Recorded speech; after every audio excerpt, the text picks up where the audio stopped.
I'm Ethan Law. And I'm Michelle Toe. And the question for our project is, how does the amount of turns in a solenoid affect its magnetic field, and how can we prove it by making our own solenoids? But before we start with our research, let us briefly explain what a solenoid is. A solenoid is an electromagnetic device that converts electrical energy into mechanical motion. It consists of a coil of wires, typically made of copper, wound tightly into a helical shape, along with a movable plunger and a housing, usually made of iron or steel. When an electric current flows through the coil, it generates a magnetic field that attracts the plunger, creating mechanical force. This mechanism is used in various applications, such as actuators, valves, and switches, where controlled motion is required. Thanks for that explanation. So based off of our prior knowledge of solenoids, we can predict that the amount of paper clips picked up will increase because of the magnetic field formula for solenoids. As you can see, the N symbol stands for the number of loops on the solenoid. The magnetic field increases when the amount of loops also increase. Our materials, we used copper wire, scissors, an iron nail, paper clips, batteries, sandpaper, and wires.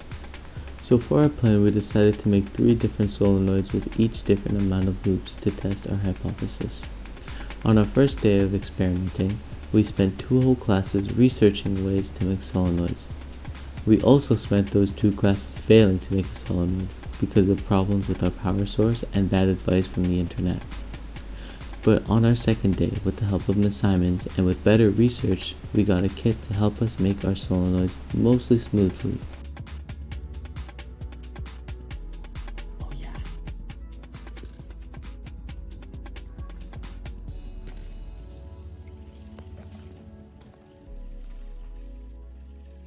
We also got better advice, like to sand the end of the copper wire for better conductivity between the copper wire and the wires connected to our power sources. For the first solenoid, we made 10 loops of copper wire around the nail and sanded off the ends of the wire for better electrical contact.